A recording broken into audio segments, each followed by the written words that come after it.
Stop! Pour éviter de vous retrouver dans la situation de Ville Coyote après un comité de pilotage ou un steering committee, voici l'erreur qu'il faut éviter lorsqu'on est directeur de projet.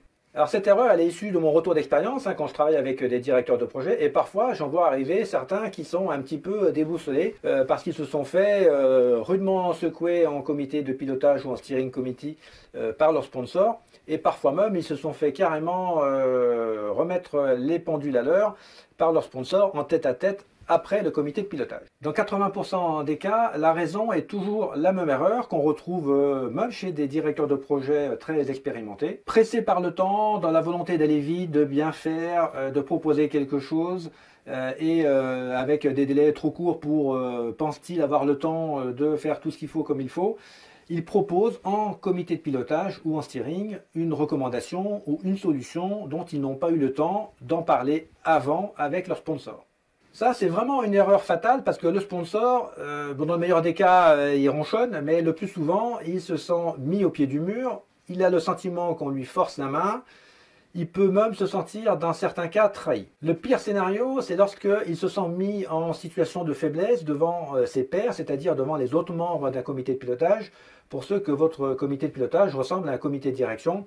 Et là, dans un certain nombre de cas, croyez-moi, il va très mal le digérer. Que votre recommandation techniquement soit la bonne de ce qu'il faille faire pour résoudre le problème du projet, etc., je n'ai aucun doute là-dessus.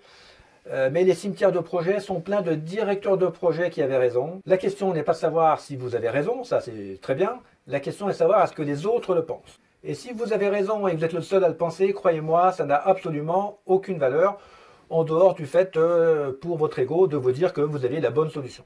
Mais ce n'est en aucun cas votre boulot de directeur de projet d'avoir raison tout seul. Votre boulot, c'est de faire en sorte que les autres, et en particulier le sponsor, pensent que c'est la bonne solution à mettre en œuvre.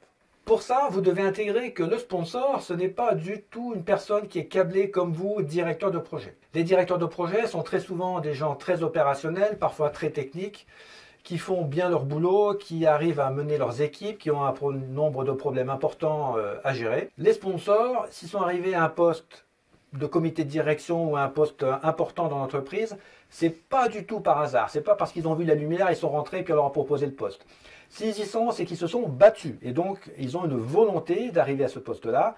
Et quand vous les mettez en porte-à-faux, naturellement, vous les mettez en situation de faiblesse par rapport à un futur poste, ou en tout cas, vous les mettez en danger. Et ça, pour eux, c'est tout à fait inacceptable. Vous, directeur de projet, le plus souvent, vous êtes de très bons opérationnels et vous êtes confronté à des membres d'un comité de direction et un sponsor qui, eux, sont des gens qui sont beaucoup plus stratégiques et politiques. À partir d'un moment où vous arrivez à un certain niveau de projet, vous devez vraiment apprendre à muscler votre jeu dans la dimension stratégique et la dimension politique, même si ce n'est pas votre naturel, parce que c'est votre travail et vous devez apprendre à penser comme un sponsor, à se mettre dans les bottes d'un sponsor et à réfléchir comme lui pour anticiper ses réactions. Et dans ce cas-là, vous aurez toujours la solution de vous dire que je ne présente jamais une solution, en particulier une décision importante, en comité de pilotage ou en steering, avant d'en avoir parlé et échangé avec mon sponsor.